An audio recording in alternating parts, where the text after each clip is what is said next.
2003 оны 7 сарын 10-ны пүрэв гараг. Америк улсын Калифорни муж. Энэ өдрийн өглөө 45 настай Тимот Шустер гэх эрэгтэй гэнэт сургагын алга болдог.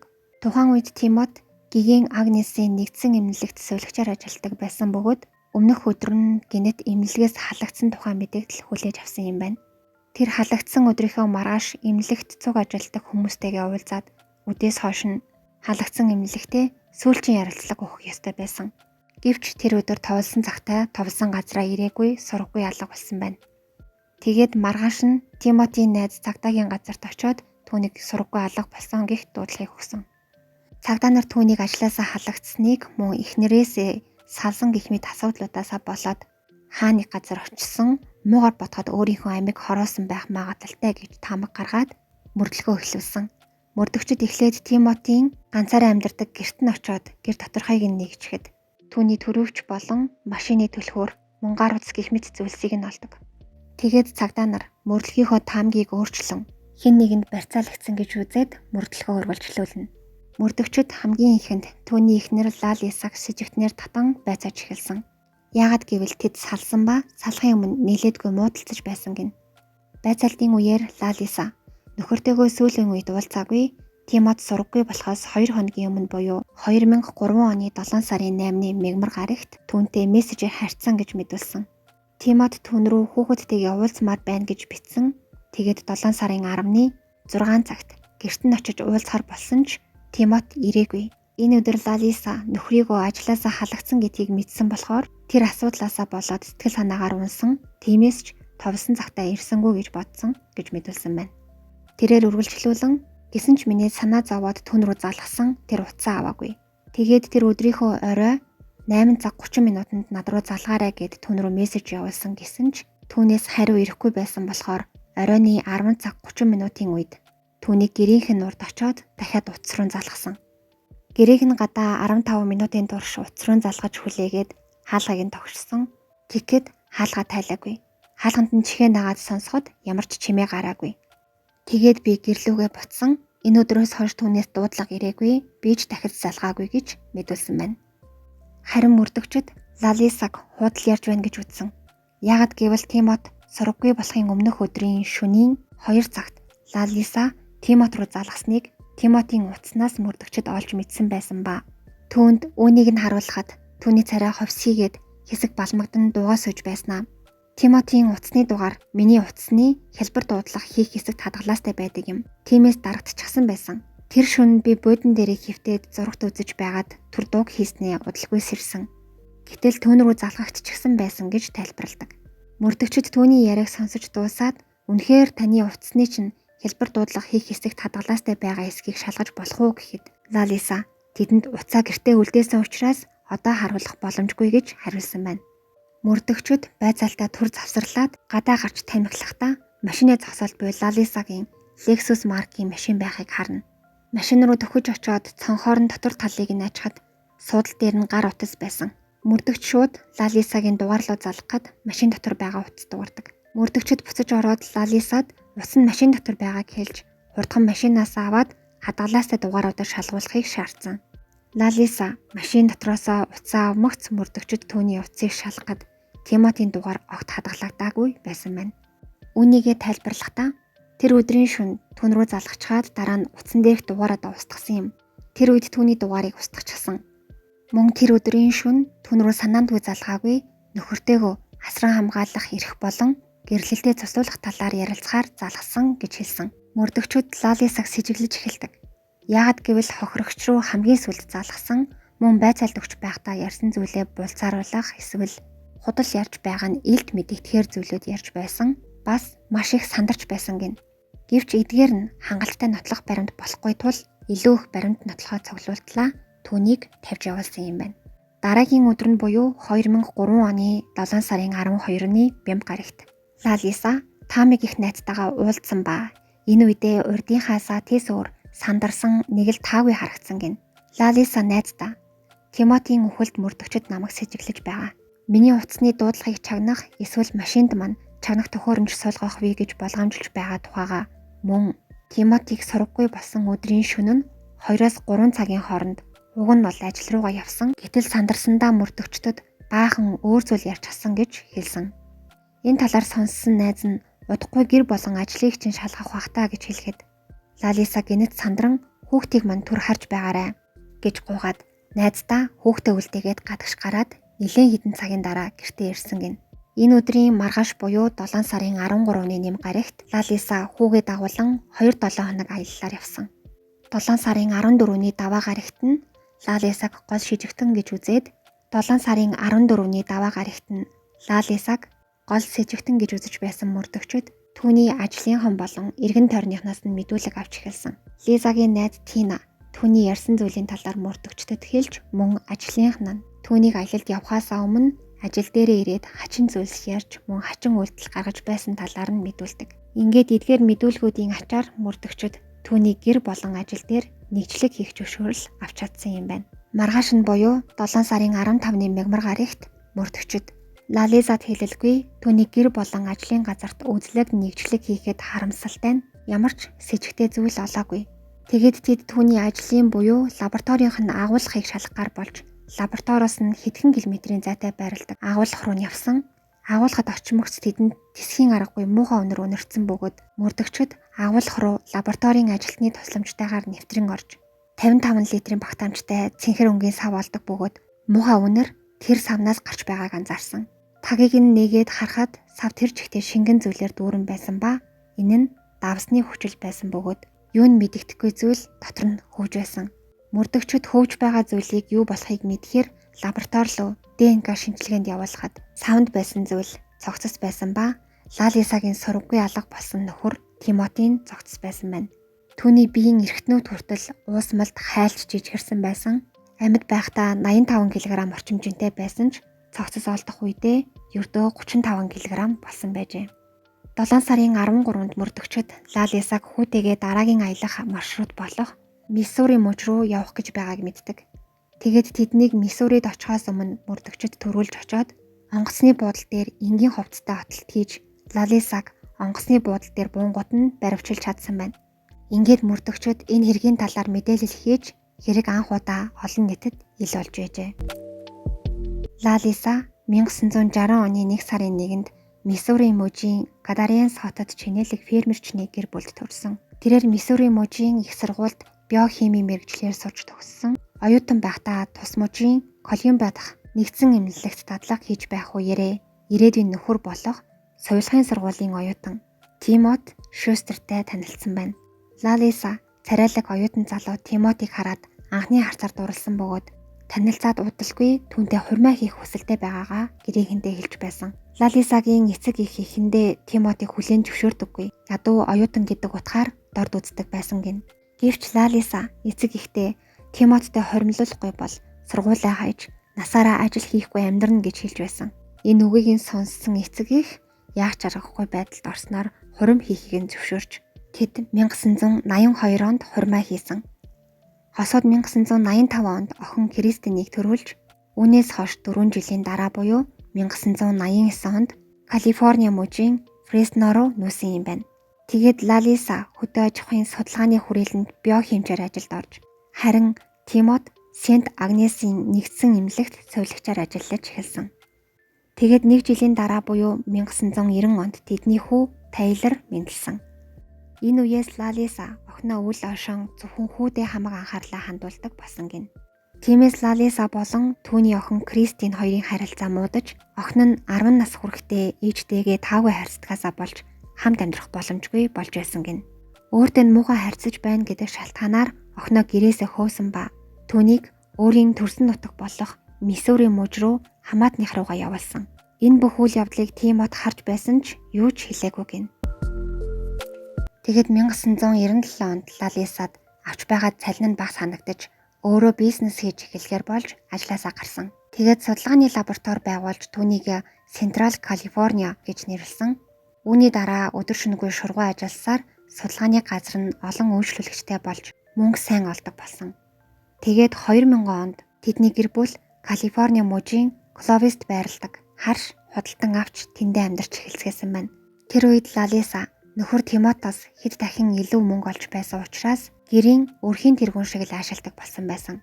Лалисагийн бизнес амжилт олж өргөжин дэвчхийн хэрээр тэр завгүй болж гэртээ бараг байха болсон байсан. Энэ үед нь Тимот гэрийнхээ ажлыг хийж хүүхдээ хардаг болсон.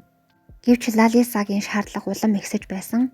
Мөнгө ч олигтой олохгүй байж гэрийн ажлыг сайн хийсэнгүй гэж зэмлдэг болсон гэн. Тиймээс Тимот энэ байдлыг тэсэж чадалгүй анх удаа эхнэрийнхээ өдөөс ууралсан юм байна. Өмнө нь төрсөн охиноо гэрээсээ хөөж байхад нь хүртэл юу ч хэлээгүй. Бас түүний энэ бит аашийг нь твцээр ирсэн учраас дотроо бугалсан байсан бүх гомдлолоо түүнд хэлж нэлээд муудалцсан гин. Гэхдээ Лалиса түүнийг ойлгоогүй.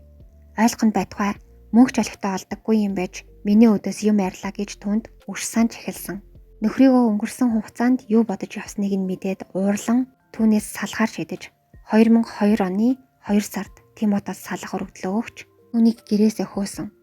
Тимот өмнө нь бол их нэрийнхээ үнээс зүүж байгаагүй. Харин энэ удаад түнд бууж өгөхийг хүсдэггүй. Тимот тэр даруй их нэрийнхээ эсрэг заргалцсан ба хүүгээ асран хамгаалах эрх авах мөн өмч хөрөнгөө хувааж авах хүсэлтэй байна гэж шүүхэд нэхэмжлэл гаргасан. Гэвч Лалиса мөнгөтэй учраас маш сайн өмгөөлөгчдөр баг бүрдүүлээд түүний эсрэг шүүхтэж Тимотийг ялсан байна. 2002 оны 7 сарын 4-нд шүүхэд ялагдсан Тимот эд зүйлсээж авч чадалгүй гэрээсээ хөөгдөж түрээсийн байранд орсон.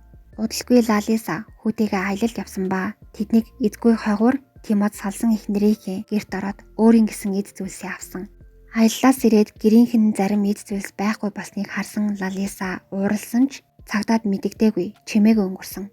Түүнийг байхгүй хойгуур нууцаар гэрт нь орсон нь Тимотийн бурууч гэсэн. Ер нь бол Тимот өөрийн гэсэн эд зүйлсээ л авчсан учраас цагдаад мэдэгдээд ч нэг томрох асуудал биш байсан. Тэгэд 7 сарын сүүлээр Лалиса хүүгээ ганцаараа харах хүндрэлтэй болсон гин. Өмнө нь түүний нөхөр хүүхдээ харж гэр орны ажлаа амжуулдаг байсан учраас асуудалгүй байсан. Тэгээд Лалиса өөрийн лабораторид туслагаар ажилладаг Джеймс Пагон гэх хэрэгтэйгээс тусламж хүссэн. Тухайн үед Джеймс маш ичимхий хүлцэнгүй хүн байсан. Тиймээс ч тэр захирлынхаа саналаас татгалзаж чадалгүй зөвшөөрсөн гин. Тэгээд өмнө нь Тимотийн хийж байсан гэр орон цэвэрлэх, хүүхэд харах ажлыг хийж эхэлсэн юм байна. Ингээд Лалиса сэтгэл амар ажиллаа хийж чадхаар болж бүх зүйл жигдэрлээ гэж бодсон. Гэвч түүний нөхөр Тимот дахин өмч хуваах, мөн хүүхдээ асран хамгаалах эрх авахар нэхэмжлэх явуулсан. Үүнд маш ихээр ууранд хүрсэн Лалиса түүнийг байхгүй болвол энэ бүх зүйл дуусна гэж бодож эхэлсэн. Яагад гэвэл ойр доодныхоо хүмүүст яг энэ үеэс нөхрийгөө хөнөөнө гэж ярьж явдаг болсон гин. Харин эргэн тойрныханд хүмүүс түүнийг маш их ууралсандаа л ийм үг хэлж байна гэж бодож байснаас үнэхээр нөхрийнхөө амьд хүрнэ гэж бодоогүй юм байна. 2002 оны 8 сарын 8-нд Лалиса Лесли гэх ажилтнаа лабораториос холгүй агуулгах түрээслэх заавар өгсөн. Тэрээр агуулгах түрээслэх гэж байгаа тухайга тайлбарлахдаа лабораторид байгаа хэрэгслүүдээ хадгална гэж тайлбарладаг. Мөн Леслиг өөрийн нэр дээрээ түрээслээрээ гэж хэлсэн. Харин Лесли гинэд агуулгах түрээслэх тухайн сонсоод гайхсан. Яагад гэвэл лабораторид нь ямар нэгэн зүйл хадгалах зай талбай нэлээд байсан. Гэсэн ч түүний хэлснээр лабораториос холгүй агуулгах болоод хаалганых нь нууц кодыг түнд өгсөн. Ингээд 2 өдрийн дараа буюу 8 сарын 10-нд Лалиса болон Джеймс 2 Тимотиг ажилдаа явсан хойгуур гэрт нь орж гэрийнхэн тавилгуудыг эвдэж сүйтгээд түн рүү явуулж байсан нэхэмжлэгийг нь олж хараад урж хайчаад явсан байна. Хэд хоногийн дараа Тимот ажилласаа ирээд гэр орныг нь сүйтгэсэн байгааг хараад шууд Лалиса гэдгийг нь гадралсан. Гэвч мөн л цагдаад мэдэгдээгүй гин. Яагад гэвэл өөрөө өмнө нь хуучин эхнэрийнхээ гэрт нууцаар орж байсан учраас чимээгүй өнгөрөөсөн юм байна. Тэгээд Тимот хамгаалалтын системээр тоноглогдсон байшинлуу нүүсэн.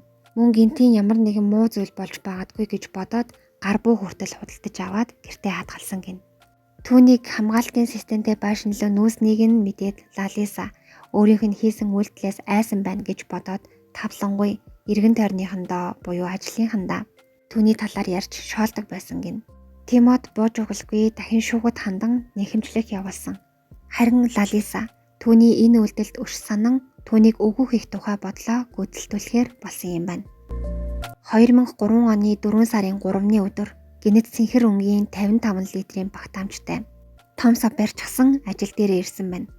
Тэр сав лабораторид нь ашиглагддаггүй сав байсан учраас ажилчид нь түүнээс яагаад ийм савыг авсан талаар асуухад лабораторийн урд талын талбайд ургасан зэрлэгийг сулгаагаад хогийг нь тэр савнд хийн гэж хариулсан. Гэвч хэсэг хугацааны дараа ажилчид руугаа харж инээснэ. Энэ савнд насан турсан эрэгтэй хүн багтах болов уу гэж асууснаа. Тус савнд салсан нөхрөө хөнөөгөөд хийн гэж хэлсэн бөгөөд үүнээс хойш иймэрхүү зүйл ярьж явдаг болсон байсан. Ажилчид нь нөхөртэйгөө тааруу харьцаатай байдгийг мэддэг байсан учраас түүнийг урандаа л иймэрхүү зүйл ярьж байна гэд ярьж байгаа зүйлд нь ач холбогдол өгдөггүй байсан гин. Энэ өдрөөс сар гарны дараа буюу 2003 оны 6 сарын 13-ны өдөр Лалиса ажилчиддаа 3 хайрцаг давсны хүчил болон 1 хайрцаг хөхрийн хүчил худалдаж авахыг даалгасан бөгөөд хайрцаг бүрт 2.5 литрийн хэмжээтэй 6 ширхэг шилтэй шингэнүүд байсан. Тухайн үед лабораторид нэг шил давсны хүчлийг нэг жил хэрэглээд ч дуустдаггүй байсан учраас ажилчид нь яах гэж ийм ихээр навч байгааг асуухад Лалиса тэдэнд нөхрөө хөнөөх гэж байна гэж хариулсан. Энэ удаад ч гэсэн мөн түүнийг тоглоод хэлж байна гэж бодсон гин. Гэвч энэ үг тоглоом байгаагүй. Тэр хүмүүсээс нууцаар аимшигт хэрэгээ өгүүлдэг төлөвлөгөөгөө гаргаж байсан нь тэр байж. Ингээд энэ өдрөөс 1 сарын дараа буюу 7 сарын 10-ны өдөр Тимот гинэд сургаггүй алга болсон. Маргааш нь түүний хуучин эхнэр Лалисаг шижигтнээр татан байцааж эхэлсэн. Лалиса байцагдаж дуусмагцаа лаборатори дээрээ очоод ажилтан Ресил рүү залгаад ачааны машин түрээслээд өгөх гэж гуйсан. Энэ удаад ч гэсэн Ресилийг өөрийн нэрээр машинаа түрээслээрэй гэж анхааруулсан. Ресил түүнийг хэлснээр ачааны машин түрээслээд хүлээлгэж өгөхөд тэр Джеймстэй хамтарч лабораторид хадгалж байсан 55 литрийн багтаамжтай цэнхэр савыг ачааны машиндаа хийгээд түрээслээд 1 жил болж буй агуулх руугаа зөөсөн. Тэгэд түрээсийн машинаа Ресилд хүлээлгэн өгөхөөр буцаад лаборатори руугаа явсан бөгөөд Ресил түүнийг хараад их гайхсан гин. Яагаад гэвэл түүний хувцас нэр шороо тоос болсон мөн гутал нь цусны толб болсон байсан. Түүнээс юу болсон талаар асуухыг хүссэн ч түүний харцны хүртэл тайван бус эвгүй байсан учраас юу ч асууж чадаагүй бөгөөд энэ үед Лалиса түүнд гинэд $500 бэлэн мөнгөний чек өгөөд маргаашнаас 2-7 хоног хүүтэйгээ хамт аялалд явах учраас лабораторио сайн харж байгаарай гэж хэлсэн. Тэгээд 2003 оны 7 сарын 14-ний даваа гарагт буюу Лалиса аялалд явсан өдрийн маргааш нь түүний найз Тами болон судалгааны лабораторийн ажилчид мөрдөгчдөд түүний хачин үйлдэлүүдийн талаар хэлснээр мөрдөгчд түүний ажил болон гэрт нэгжлэг хийсэн. Тэгээд ажлын агуулгаас нь сургаггүй болсон Тимотийн цогцыг олсон нь тэр юм байна. Тэгээд ажилчид нь Лалисатай хамгийн ойр байсан гэж Джеймсийг мөрдөгчдөд зааж өгөн мөрдөгчд Джеймсийг байцааж эхлэхэд 1 жилийн өмнө Тимотийн гэрт нууцаар орж орон гэрийг нь босноосын талаараа л хэлээд Тимотийн сургаггүй алга болсонтой холбоотой мэдих зүйл юу ч байхгүй гэж мэдүүлдэг. Маргааш нь мөрдөгчд түүнийг дахин байцаахаар цагдаагийн хэлтс рүү авч очоод Тимотийн цогцос олдсон талаар хэлэхэд түүний царай бараагаад хэсэг сууснаа бүх үннийг ярьж эхэлсэн. Джеймс өөрийгөө болон Лалисаг тус хэрэгт холбоотой гэж хэлсэн. 2003 оны 7 сарын 9-ний шөнө Тимотиг барьцаалахаар Лалиса Джеймс хоёр кабелийн утас болон цахилгаан буу мөн хлороформ буюу мэдээ алдуулагчийг аваад Тимотийн гэр рүү явсан. Тимотийн гэрийн хаалгыг онгойлгохын тулд Лалиса шөнийн 2 цаг 2 минутанд хүү Тайлер нь өвдсөн гэж түнлэн уцаар ярьсан. Лалиса өмнө нь байцагдж байхдаа шөнө унтаж байхад нь залгагдсан байсан гэж худал мэдүүлж байсан нь энэ дуудлага юм байна. Тимот сандран хаалгаа онгойлгоход Лалиса болон Джеймс цахилгаан буу болон хлороформыг ашиглан түүнийг ухаан алдуулсан. Тэгээд ухаангүй болсон Тимотийг машиндаа өргөж оруулаад Лалисагийн гэр рүү явсан. Гэрт нь очмогцоо 55 литрийн багтаамжтай цэнхэр савнд Тимотийг хийсэн. Эхэндээ Джеймс Лалисатай тохиролцохдоо Тимотийг жаахан сүрдүүлээд л болно гэж ойлгосон байсан ч Лалиса химийн бодис агуулсан хид хідэн шилдэ шингэн авч ирээд Тимотийг хийсэн сав руу хийсэн гин. Джеймс цагдаа нарт өөрт нь үнэхээр Тимотийг хөнөөх санаа байгаагүй гэж мэдүүлсэн. Гэвч мөрдөгчд түүний үгэнд итгээгүй түүнийг 1-р зэргийн хүн амны хэрэгтэн гэж үзэн баривчилсан. Ингээд маргааш нь буюу 7 сарын 16-нд мөрдөгчд Миссури мужийн Сент Луисийн онгоцны буудлын дээр Лалисаг отож байгаад онгоцноос буумагцанд баривчилж Калифорни руу зөөвөрлөн 1-р зэргийн хүн амны хэрэгт буруутхан хорж эхэлсэн. Баригдсныхаа дараа мөн л үнэтэй өмгөөлөгчдийг хүслэн өөрийгөө буруугүй гэж заргалдаж байсан. Тиймээс мөрдөгчд илүү баримт нотлохоо олохын тулд Джеймсээс дахин байцаалт авах шаардлагатай болдог. Тэгээд Джеймс мөрдөгчдөд гэмт хэрэгт ашигласан бууга хотын захын хогийн цэг дээр хайсан гэж хэлдэг. Мөрдөгчд Джеймсийн хэлсэн газараас тэдний ашигласан бууг олсон. Мөн химийн бодистой ус молуудын шилийг Джеймс өөрийнхөө унтлагын өрөөнд байгааг хэлж, мөн л түүний унтлагын өрөөнөөс мөрдөгчөд хоосон шилнүүд олсон. Мөрдөгчөд лабораторийн гаднах хогийн савнаас ч гэсэн мөн дахин 6 шил олсон гин. Түүнчлэн Лалисагийн компьютероос хөхрийн хүчил болон давсны хүчлийн талаарх мэдээллүүдийг хайсан хайлтын түүх, мөн энэ талаарх мэдээллийг хэвлэж авсан хэд хэдэн цаас, бас 3 хайрцаг давсны хүчил, 1 хайрцаг хөхрийн хүчил худалдан авсан баримт хүртэл олдог. Хамгийн чухал нь Лалиса лабораторийнхаа ажилтнуудад нөхрөө хөнөөх гэж байгаа талаараа дандаа хэлдэг байсан нь хамгийн том нотлох баримт нь болж байсан гин. Бүх нотлох баримт Лалисаг буруудан гэдгийг нотлоод байхад тэрээр гомдлсоор гин буруугүй гэж гүрийсээр байсан. 2006 оны 11 сард эхлээд Джеймсийн шүүх хурал болсон. Түүний өмгөөлөгч, ажил олгогч буюу захирал болох Лалиса түүнийг тус хэргийг хий гэж занал хийсэн учраас хүн амны хэрэгт тусалсан төдий гэж мэдгдсэн. Хэрв туслахгүй бол Лалиса өөрийнх нь амьд ч гэсэндээ хүрч магадгүй гэж бодсон хэмээн өршөөл үзүүлэхийг хүссэн байна. Гэвч мөрдөн байцаалтын үеэр Джеймс Лалисагийн аимшигт үйлдэл тусалсныхаа хариуд $2000 авсан нь тогтоогдсон тул түүний хүсэлтийг хүлээж аваагүй. Джеймс хүн барьцаалсан гэх хэрэгт гин буруугүй гэдг нь тогтоогдсон ч хүний амьд хүрсэн гэх хэрэгээр буруутгагдаж өршөөлгүйгээр бүх насаараа хоригдох ял авсан. Харин Лалисагийн шүүх хурал түүнийг баривчлагдсанаас хойш 4 жилийн дараа буюу 2007 оны 10 сарын 22-ны өдөр болсон. Олон нийт болон хэвлэл мэдээллийнхэн түүнд анхаарлаа хандуулан шүүх хурлын үр дүн гарахыг хүлээж байсан. Мөн түүнийг хүчиллэг эмэгтэй гэж хожилж дууддаг болсон байжээ. Лалисагийн өмгөөлөгч түүний хийсэн хэргийг хүлээн зөвшөөрсөн ч өөрөө сайн дураараа үйлдээгүй, гэмт хэрэг үйлдэхэд хажуунаас нь тусалсан гэж мэдүүлж эхэлсэн. Джеймс нөхрийг нь хөнөөсөн. Нөхрөө сургаггүй болсны дараа гадагш гарч сонин авчхаад гэртээ орж ирэхэд гэрт нь хүүхдийг нь хараад сууж байсан Джеймс гэнэт нөхрийнх нь аминд хүрсэн талаар түүнд хэлсэн. Эхлээд түүнийг худал ярьж байна гэж бодсон ч хэсэг хугацааны дараа үнэн гэдгийг нь мэдсэн. Зүгээр уурандаа л нөхрөө өвхөөсэй гэж ярьдаг байсан. Гэвч Джеймс үнэнгээсээ ярьж байна гэж бодоод нөхрийнх нь аминд хүрсэн байсан гэж хэлсэн байна. Джеймс хүслийг нь биелүүлсэн учраас цогцыг нь хамт устгахыг гэж Лалисад хэлсэн. Лалиса үүнийг сонсоод эхлээд татгалзсан ч сүүлдээ өөрийнх нь аминд бас хүрэх байх гэж айгаад тусалсан. Лалисагийн өмгөөлөгч үргэлжлүүлэн мөн химийн шингэн худалдаж авсан шалтгаан нь лабораторид цэвэрлэгээ хийх гэж авсан гэж мэдүүлсэн. Гэхдээ шүүх бүрэлдэхүүн түүний өмгөөлөгчийн энэхүү мэдүүлгийг хүлээж аваагүй. 2008 оны 5 сарын 16-нд Лалисаг санхүүгийн ашиг хонжоо хайн нөхрөө хөнөөсөн гэж үзэн өршөөлгүйгээр бүх насаар нь хорих ял өгсөн.